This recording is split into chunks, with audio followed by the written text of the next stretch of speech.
अस्सलाम वालेकुम साथियों। अल्हम्दुलिल्लाह अल्हम्दुलिल्लाह આજે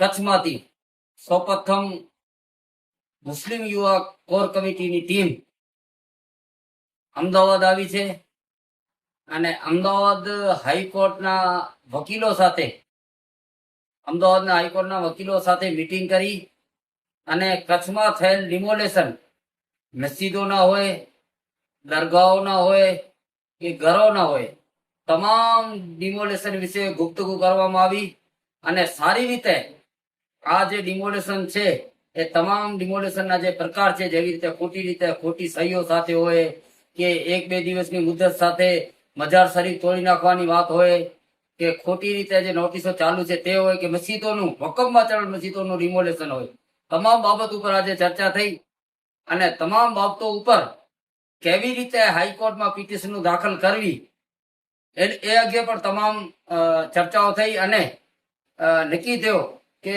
કેવી રીતે આપણે દરગાહો માટે, મસ્જિદ માટે કે અન્ય બીજી જે ડિમોલેશન પ્રક્રિયાઓ ચાલી રહી છે તમામ વિશે કેવી રીતે હાઈકોર્ટમાં રીડો દાખલ કરવી.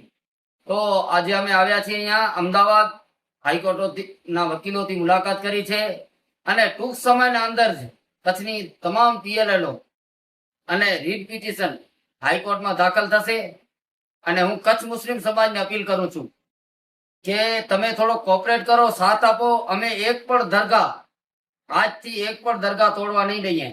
ખાલી એક કામ કરો, નોટિસ અમારા સુધી પહોંચાડી આપો.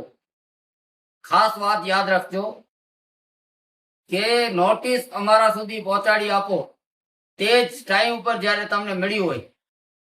હાઈકોર્ટના વકીલો સાથે વાત એ લોકો કીધું નોટિસ તે જ ટાઈમ ઉપર મળતી હોય તો આરામથી અમે આ ચીજમાં કરી શકીએ. એટલે ખાસ ફરી કહું છું, નોટિસ અમારા સુધી પહોંચાડો. એટલી પણ ડિમોલેશન થઈ છે તમામની વિગત પણ અમને આપો જેથી અમે હાઈકોર્ટ બધા માટે જઈ શકીએ. ભલે જંગલમાં દરગાહ હતી, ડોક્યુમેન્ટ ભલે કાંઈ ન હોય પણ તોય પણ અમને તેના ફોટાને આપો જે દરગાહ તૂટી છે. આપણે હાઈકોર્ટમાં તેના વિરોધ પણ રીટ દાખલ કરશું. સાથે સાથે આજે અમે સવારના કચ્છ જિલ્લા હાઈકોર્ટથી કચ્છ જિલ્લાના જિલ્લા કલેક્ટર સાહેબથી પણ મુલાકાત કરી હતી અને મુલાકાત કરી જમાત ઉલમા નું લેટર પેડ આપ્યો, ઉલમા હિન્દનું લેટર પેડ આપ્યો, મુસ્લિમ યુવા કોર કમિટીનું લેટર પેડ આપ્યો અને રજૂઆત કરી. સારી રીતે આજે વાત થઈ કલેક્ટર સાહેબ સાથે કે સાહેબ તમે ટાઈમ નથી આપતા અને વકફભાઈ જુઝર વિશે, વકફ બોર્ડ વિશે ઘણી બાબતોમાં ચર્ચા થઈ અને અમુક બાબતોમાં કલેક્ટર સાહેબ એગ્રી પણ થયા છે. હવે બીજી તબક્કામાં પણ એ વિષય ઉપર વાતચીત કરશું.